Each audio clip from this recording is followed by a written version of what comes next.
Et je vais passer la parole à Benoît. Bonjour, merci Camille pour cette présentation très complète. Donc moi c'est Benoît Lecointe, je suis anesthésiste à l'Institut de cancérologie de Lorraine et on va refaire le point sur les bases du PBM et voir son intégration dans le cadre d'un parcours RAC.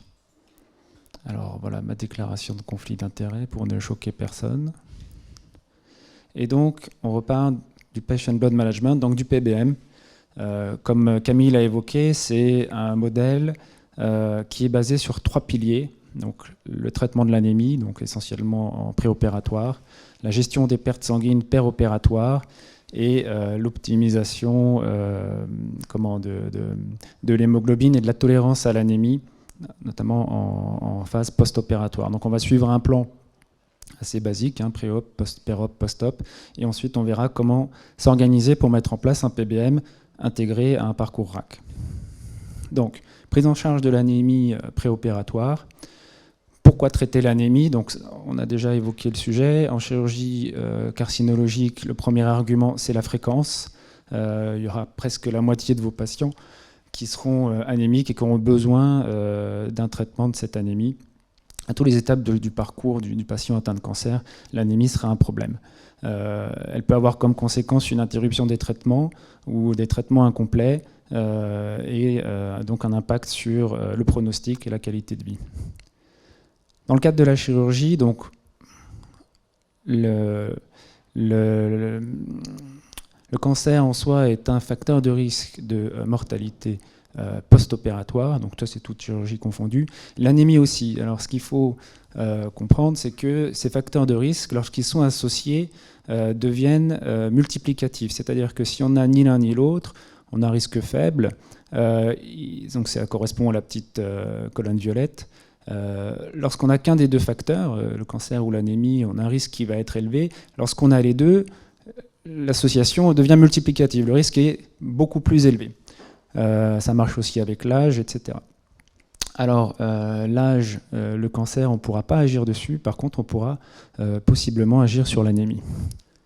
Alors, pourquoi ne pas traiter cette anémie par transfusion? Donc, comme Camille l'a évoqué, on a une littérature assez abondante là-dessus sur les risques transfusionnels. Et puis, il faut aussi savoir que l'anémie, même modérée, c'est-à-dire une anémie de 10 à 11, une anémie qui ne va pas justifier une transfusion, est quand même un facteur de risque post-opératoire de complications, notamment sur les infections de site opératoire, sur les complications thromboemboliques. Et ça ne se soigne pas par la transfusion sur des anémies à 10 grammes, quoi. Et par contre, la transfusion a un impact sur la mortalité et la morbidité. Donc on peut sortir plusieurs graphiques. Il commence à y en avoir beaucoup dans la littérature. Et c'est aussi dépendant du nombre de poches transfusées. Et surtout, le risque de la transfusion est un facteur de risque indépendant, c'est-à-dire qu'il est non lié à l'anémie. La transfusion en elle-même est un facteur de risque de complications post-opératoires sur le même type de complications qu'on a vu avec l'anémie, c'est-à-dire les infections de site opératoire, les complications thromboemboliques. Donc on est vraiment face à un double problème, celui de l'anémie et celui de la transfusion. Et ce problème-là, il est lié aussi, il survient aussi en fonction du nombre de poches transfusées, c'est-à-dire que des patients, dès la première poche, on augmente le risque transfusionnel. Alors on voit, là c'est en chirurgie gynécologique, cancer du col, la plupart des patientes ont 2 poches de sang, elles n'ont pas 5, 6, elles n'ont pas une masse sanguine, elles ont 1 ou 2 poches de sang. Et donc là se pose la question de l'évitabilité de la transfusion. Comment faire pour ne pas avoir à passer 1 ou 2 poches de sang, parce qu'on rajoute du risque sur quelque chose de probablement évitable. Et puis, comme on l'a également évoqué, la transfusion va avoir un impact sur la survie de nos patients atteints de cancer. La transfusion périopératoire va réduire la survie. Donc là aussi, c'est beaucoup d'études rétrospectives, certes, mais il commence à y en avoir un certain nombre pour pouvoir se poser raisonnablement la question. Et donc, si à chaque poche de sang, on augmente le risque de complications, on augmente le risque carcinologique, on se doute bien que les patientes qui ont reçu 4 ou 5 poches de sang, la transfusion a un côté inévitable, qu'on ait pris en charge l'anémie ou pas avant l'opération. En revanche, pour ces patientes qui ont reçu 1 ou 2 poches, probablement qu'on aurait pu agir par l'implantation d'un PBM. Et c'est ce qu'on va voir. Alors ensuite, est-ce qu'il faut traiter le déficit en fer, même si c'est des patients qui n'ont pas d'anémie, parce que du coup, ils n'ont pas ce risque évoqué plus haut? Je n'ai pas vraiment la réponse, mais on a des éléments qui peuvent être intéressants, notamment concernant la capacité fonctionnelle. On parlait donc de préhabilitation, et là, c'est une étude chez les patients de cardiologie, d'insuffisance cardiaque, qui montre qu'un traitement du déficit en fer chez ces patients améliore leur état fonctionnel de façon indépendante de l'anémie, c'est-à-dire qu'ils augmentent, là en l'occurrence, on réduit la baisse de la VO2 max, c'est-à-dire que leur capacité fonctionnelle reste maintenue malgré l'évolution de la maladie. Pourquoi? Parce que le fer, c'est un cofacteur des réactions mitochondriales et qu'il a un impact en soi, en dehors de la production d'hémoglobine. Donc ça, c'est des éléments qui peuvent être intéressants dans l'association entre le traitement du déficit en fer et un parcours de préhabilitation. Alors comment on va faire pour dépister? Il y a beaucoup de marqueurs biologiques, il y a beaucoup de protocoles, ça peut être compliqué de se repérer là-dedans. On peut avoir des choses comme ça. Nous, on ne fait pas ça, parce que ça prend du temps. On peut partir de là, pour finalement arriver jusqu'à là, avec beaucoup de marqueurs. Pourquoi? Si on applique la physiopathologie, on peut vite se perdre.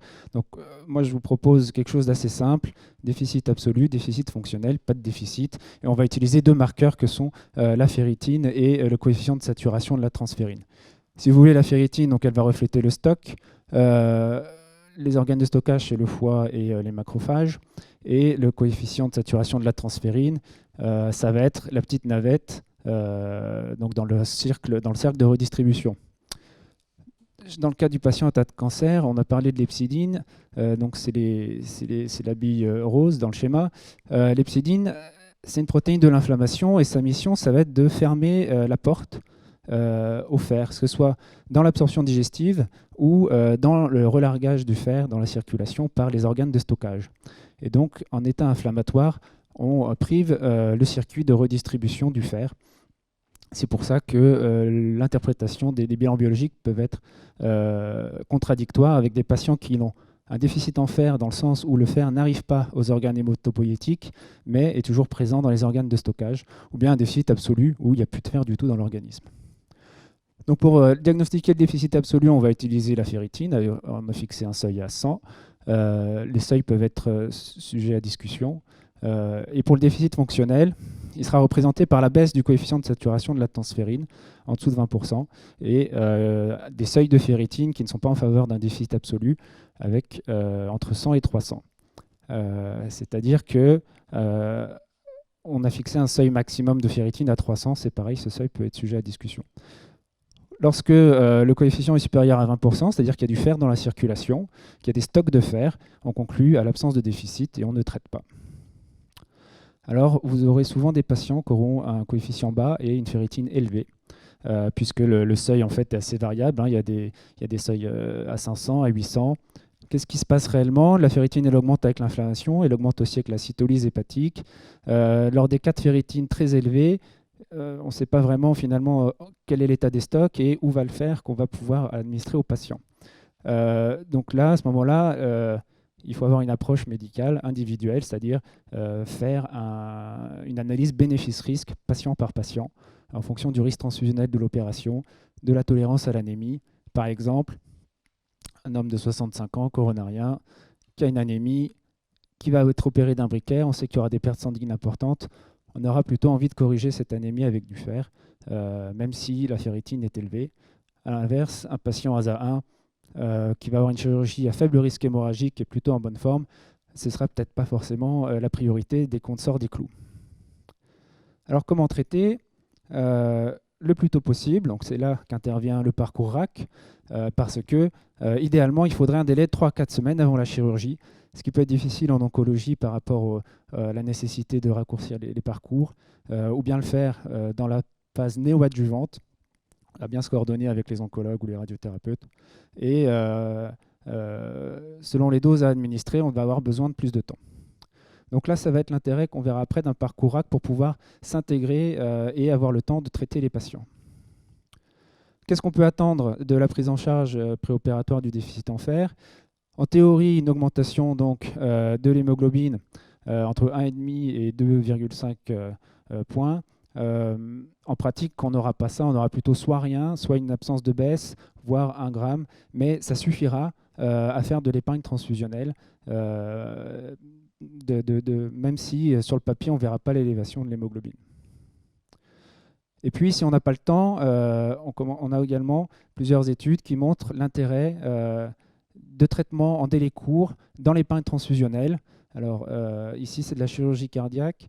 Il faut savoir que c'est des traitements combinés fer et EPO.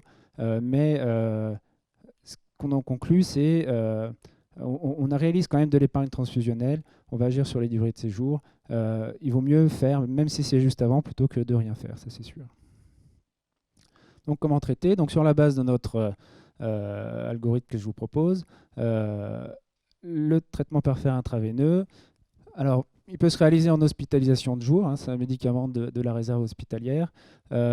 Si vous avez des problèmes d'hospitalisation de jour, souvent les places sont chères en hospice de jour, vous pouvez aussi, ou des problèmes géographiques, comme Camille peut avoir à Marseille, on peut aussi jouer la carte de l'HAD, avec des circuits qui finalement fonctionnent bien en HAD.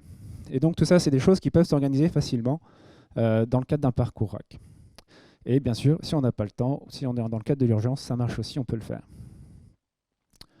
Alors, limiter les pertes sanguines, ça c'est la phase péropératoire. Donc, on a différents moyens pour ça. Donc ça c'est l'association chirurgien-anesthésiste, les techniques chirurgicales qui ont été évoquées, les bonnes pratiques en anesthésie, donc c'est les choses simples, hein, la lutte contre l'hypothermie, la volémie, la tolérance cardiaque avec la consommation en oxygène. Donc, le respect des bonnes pratiques, déjà, ça aide. L'acide tranexamique, dont on va parler, la récupération de son autologue. Donc, évidemment, on se place dans un contexte hors urgence hémorragique, évidemment. Donc, l'acide tranexamique est efficace pour faire de l'épargne sanguine et il a eu un effet démontré sur la mortalité également.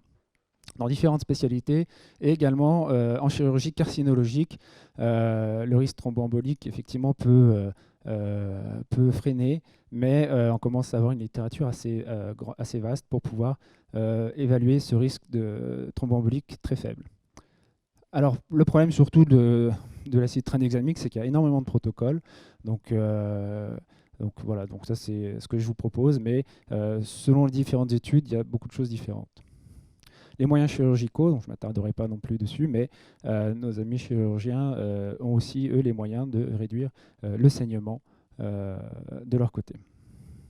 Et donc, la récupération sanguine, le cell saver, en oncologie, ça devient possible, ça fait l'objet d'une méta-analyse. Il n'y a pas de différence entre les groupes cell saver, pas cell saver, sur la récurrence. Maintenant, avec les différentes techniques, les filtres leucocytaires, vous pouvez faire de l'épargne sanguine grâce au cell saver en chirurgie carcinologique. Simplement, c'est un investissement matériel avec le consommable. Il faut que ça ait du sens dans votre protocole de PBM par rapport aux chirurgies que vous réalisez. Alors, en post-opératoire, donc, il va falloir rationaliser, anticiper la tolérance à l'anémie et prendre les décisions de transfuser ou de ne pas transfuser. On a quand même des seuils qui sont bien définis. 7 grammes chez le tout venant, 8 à 9 grammes chez le patient à risque cardiaque, 10 grammes en situation coronaire aiguë. Idéalement transfuser poche par poche et évaluer l'efficacité de chaque poche avant de décider d'en faire une deuxième. Hein, donc encore une fois, on ne se place pas dans le contexte de l'urgence. Et parce que là aussi, en post-opératoire, la transfusion post-opératoire va avoir un effet en chirurgie carcinologique sur la survie. Dans différentes spécialités, donc précédemment, là on était en urologie, également dans les autres spécialités chirurgicales.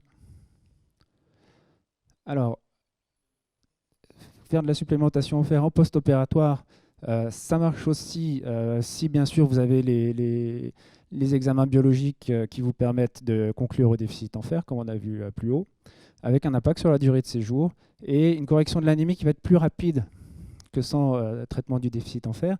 Même si les délais vont être longs, vous aurez quand même un intérêt pour le patient dans le cadre du parcours carcinologique avec justement le RIOT, le Return Intention, comment on dit intended oncological treatment.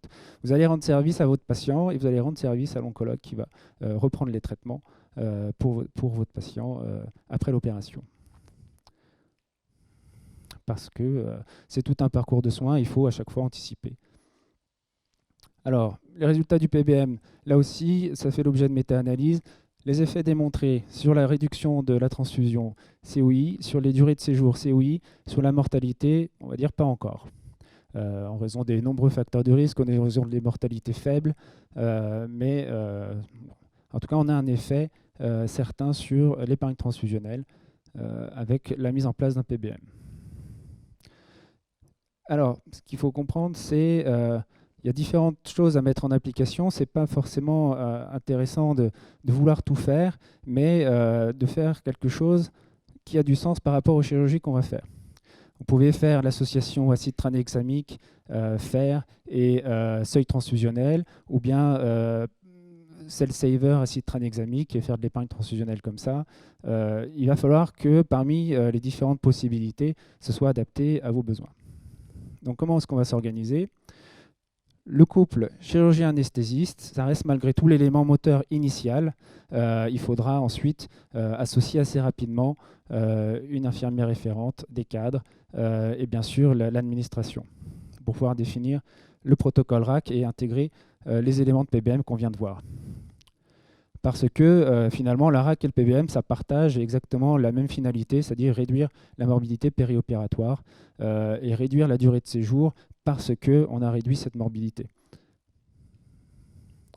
Alors, il faudra évidemment une certaine dose de motivation parce que ça va prendre beaucoup de temps, pas forcément sur des problèmes médicaux, parce que vous avez vu que finalement, d'un point de vue médical, c'est assez simple, les actions de PBM, mais il va falloir, si vous voulez, aller voir différents intervenants. Il ne faut surtout pas chercher à faire ça, c'est-à-dire à vouloir remplir toutes les cases, mais plutôt à se baser sur 2 ou 3 principes simples qui sont facilement applicables dans votre centre et l'intégrer à votre parcours RAC.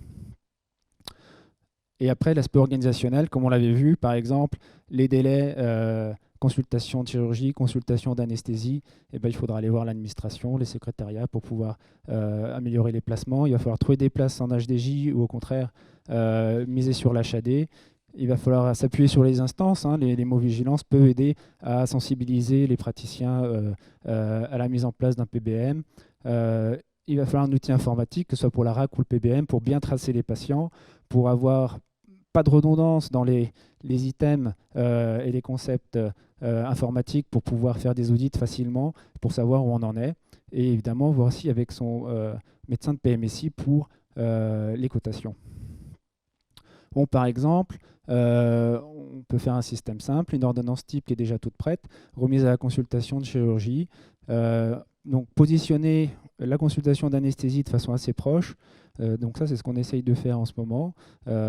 Et pouvoir organiser ensuite le séjour selon les résultats de cette prise de sang, où on aura déjà plusieurs éléments pour savoir comment organiser la préparation du patient.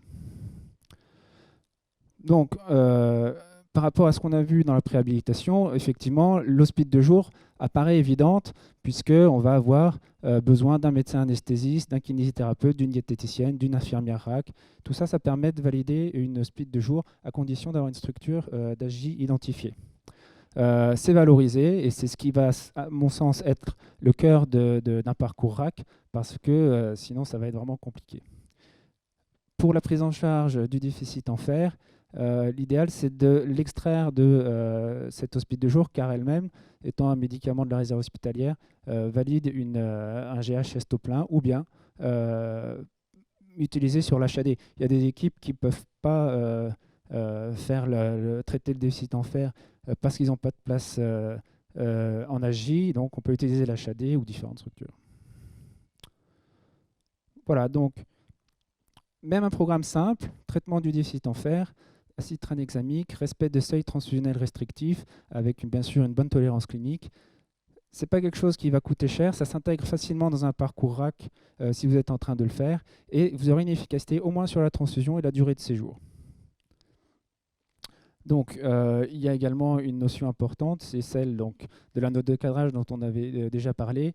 Ça va vraiment être quelque chose dont il va falloir rendre compte, notamment à l'hémovigilance, quand on fait nos rapports d'audit à l'ARS, ils nous demandent est-ce que vous avez un parcours PBM, qu'est-ce que vous faites pour le PBM. Pour l'instant, c'est juste consultatif, mais finalement, on voit bien que ça fera partie des indicateurs à prendre en charge. Voilà, donc on rappelle, donc, le PBM, c'est basé sur les 3 piliers. Prise en charge de l'anémie, réduction des pertes sanguines, donc par l'acide tranexamique ou la récupération de sang épanché, et gestion post-opératoire, notamment des seuils transfusionnels en fonction de la tolérance clinique. C'est simple, l'efficacité elle est immédiate et on a une efficacité qui va être démontrée, pas encore sur la mortalité, mais sur des éléments déjà intéressants que sont l'épargne transfusionnelle et la durée de séjour. Ça s'intègre naturellement dans un parcours AC, il faut simplement y penser quand on établit son parcours. Si on a déjà un parcours AC en place, il va falloir simplement l'intégrer. Voilà, je vous remercie de votre attention.